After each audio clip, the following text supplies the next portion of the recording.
Black spot, সেটা নিয়ে শুধু পশ্চিমবঙ্গ নয় সারা দেশ তথা বিশ্বের মধ্যেও আলোড়ন তৈরি হয়েছে। এই নৃশংস হত্যা একজন মহিলা ডাক্তারের, এটা সভ্য জগতের কলঙ্ক এবং এর পিছনে বিরাট চক্রান্ত আছে। আমরা আগে থেকে বলছিলাম, সেটা ধীরে ধীরে প্রমাণ হচ্ছে। সন্দীপ ঘোষ প্রিন্সিপাল, যাকে মমতা ব্যানার্জি আঁচল দিয়ে বাঁচাবার চেষ্টা করছেন, তাকে সিবিআই ধরেছে, সব তথ্য আছে। আর আর্জি করে গণ্ডগোল আজ নয়, বহু বছর ধরে। এর আগেও কয়েকজন সুসাইড করেছেন, মানে মার্ডার হয়েছেন, মহিলা পুরুষ ডাক্তার সুসাইড করে দেখানো হয়েছে। এখন দেখা যাচ্ছে পুরোপুরি যারা ওখানকার এই অনিয়মিততা বা অন্যায় করে অপকর্ম, তারা সব টিএমসির শেল্টারে আছে। আর ধীরে ধীরে টিএমসির এমএলএ এমপিরা দেখছে তাদেরকে সাপোর্ট করছে। মমতা ব্যানার্জি প্রাণ লাগিয়ে দিয়েছেন বাঁচাবার জন্য দুষ্কৃতকারীদেরকে, বিশেষ স্বার্থে। কেন? খালি টাকা পয়সা? আমার মনে হয় এখন সরকারের প্রাণ ভ্রমণটা আর্জি করে ঢুকে আছে।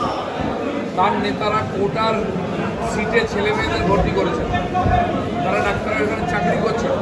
দুজন নেতার ছেলে এখন ওখানে আছে। একজন নেতা তার মেয়ের প্রতি যে ঘটনা ঘটেছিল বলতে গিয়ে তাকে পার্টি সরিয়ে দিয়েছে। মমতা ব্যানার্জি সরকার যে অন্যায় করছে, অমানবিক কাজ করছে, পার্টির লোক যদি কোনো কারণে সেটা স্বীকারও করে নেয়, তাহলে পার্টি থেকে তাড়িয়ে দেওয়া হবে।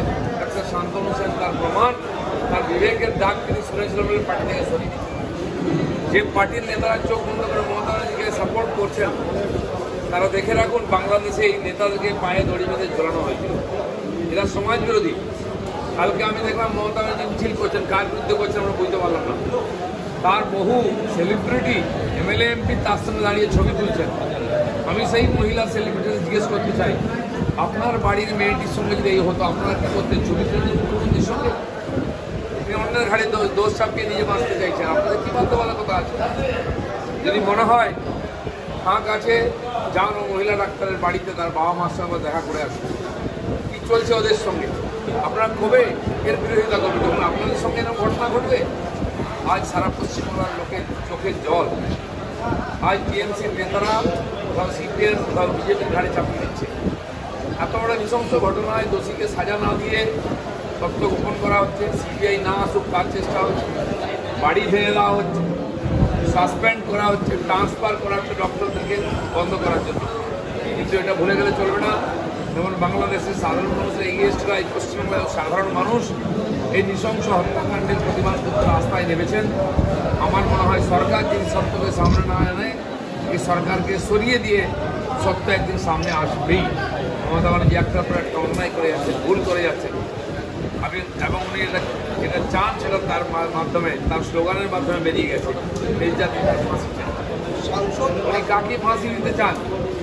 উনি চাইছেন যারা অন্যায় করে তাদেরকে বাঁচিয়ে, যারা নির্যাতিতার পক্ষে কথা বলছে তাকে ফাঁসি দিতে, তাদের সাজা দিতে। এটা ভয়াবহ অন্যায়। এই পাপগুলো কোথায় রাখবেন?